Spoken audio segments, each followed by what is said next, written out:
बेटा, वो ऑफिस के लिए जल्दी में निकलते हुए अपने बेटे आशीष को राजेंद्र जी ने आज सकुचाते हुए बोल दिया। हाँ पापा, कहिए, आप कुछ कहना चाहते हैं क्या? बेटा, वो मेरे जूते फट गए हैं। अरे पापा, तो नए ले आइए, इसमें कौन सी नई बात है? शोभा अपनी पत्नी को आवाज़ लगाते हुए आशीष बोला। जरा देख लेना पापा को क्या चाहिए, उनके लिए जूते ला देना, अभी मुझे देर हो रही है, कहकर आशीष जल्दी में घर से निकल गया। आशीष के घर से निकलते ही शोभा ने टेढ़ी आंखों से अपने ससुर की तरफ देखा। आपको इतना भी नहीं पता कि काम के लिए घर से बाहर जाते हुए किसी को टोकना नहीं चाहिए? क्या हो गया है आपके जूतों को? मुझे तो ठीक ही दिख रहे हैं। सारा दिन तो बिस्तर पर पड़े रहते हैं, फिर भी नए जूते चाहिए। क्यों चाहिए? बिस्तर में पहनकर लेटना है क्या? बेटा बेचारा सारा दिन कड़ी मशक्कत करता है और इधर आपको फजूल खर्ची की सूझी है। राजेंद्र जी बिल्कुल छोटे बच्चे की तरह अपनी बहू की डांट खाकर चुप रहे। इतना हंगामा होने के बाद भी राजेंद्र जी के लिए नए जूते तो नहीं आए और ना ही आशीष ने इस ओर ध्यान दिया, क्योंकि उसे अपनी पत्नी पर पूरा भरोसा था। वो उसके पिता का बहुत ख्याल रखती है। ऐसा हो भी क्यों ना, क्योंकि जब तक आशीष घर में रहता था शोभा अपने ससुर के साथ बहुत अच्छा व्यवहार करती थी। वह आशीष को दिखा दिखाकर अपने ससुर के काम किया करती थी। इसी विश्वास में आकर आशीष ने घर की कमान शोभा के हाथों में सौंप दी। ऑफिस के कामों के चलते उसके खुद के पास इतना समय भी नहीं था कि वह कुछ समय अपने पिता के पास बैठकर उनसे बातें कर सके। वो शोभा के दोहरे चेहरे से अनजान था। रात को आशीष के घर आने से पहले ही शोभा अपने ससुर को खाना देकर उन्हें उनके कमरे में भेज देती थी।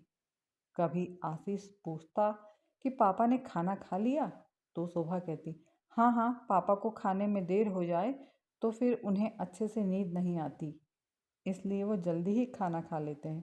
फिर उन्हें दवाइयाँ भी तो देनी पड़ती है ना। आशीष पत्नी के मीठे बोलों के पीछे छिपी भावना को कभी समझ नहीं पाया। एक दिन आशीष के बॉस के घर में पार्टी थी, तो आशीष को जल्दी छुट्टी मिल गई। उसने सोचा चलो घर जल्दी पहुंचकर आज शोभा और पापा को सरप्राइज देता हूँ। आज उन दोनों को लेकर कहीं बाहर घूमने चलता हूँ और बाहर ही खाना खिलाकर आता हूँ। वो शोभा को बिना कुछ बताए घर आ गया। आशीष जब डोरबेल बजाने के लिए दरवाजे के पास खड़ा ही था, तो उसने शोभा की तेज आवाज़ सुनी, तो उसके पैर वहीं ठिठक गए। शोभा जोर जोर से चीख रही थी। राजेंद्र जी का मुंह थोड़ी देर पहले बहू की डांट सुनकर उतरा हुआ था। वो कुछ बोलते उससे पहले ही शोभा बोल पड़ी। हाँ हाँ, पापा जी ने तो खाना खाया है, मैं उनके लिए अभी बस दूध ही गर्म कर रही थी। पापा जी, आप कमरे में जाइए, मैं दूध लेकर आती हूँ, और आप हाथ मुंह धोकर बैठिए, मैं आपके लिए खाना लगाती हूँ। कहकर शोभा फटाफट आशीष के लिए खाना लगाने लगी और दो सब्जियां, सलाद, दही, अचार और गर्मा गर्म रोटियां रखकर शोभा ने आशीष के लिए खाना लगा दिया। आशीष ने एक प्लेट में दो रोटी और थोड़ी सी सब्जी निकाली और खाने लगा। शोभा हैरान होकर बोली, ये आप कैसे खाना खा रहे हैं?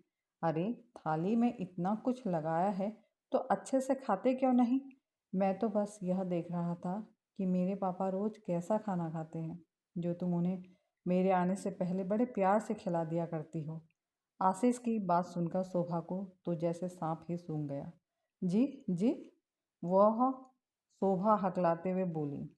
आशीष शोभा को घूरते हुए बोला, बस करो शोभा, मैंने तुम पर विश्वास किया और तुमने मेरे पापा के साथ ऐसा दुर्व्यवहार किया। अरे, आज मैं जो कुछ भी हूँ बस उन्हीं की बदौलत हूँ। तुम्हारी हिम्मत कैसे हुई मेरे पापा से ऐसी बात करने की? मैं पापा के सामने तुम्हारा अपमान नहीं करना चाहता, इसलिए तुम्हें अकेले में समझा रहा हूँ। आज के बाद पापा हमारे साथ खाना खाएंगे। असल में गलती तो मेरी ही है, जो मैं पापा को थोड़ा समय भी नहीं दे पाता हूँ। शोभा डर से कांप रही थी, क्योंकि आज उसका दोहरा बर्ताव आशीष के सामने आ चुका था। आशीष उसी समय पापा के कमरे में गया और उनका हाथ अपने हाथों में पकड़कर बोला, पापा, अपने बेटे को माफ़ कर दीजिए, जो आपकी तकलीफ़ों को समझ नहीं पाया, लेकिन आज से आपको शिकायत का मौका नहीं मिलेगा।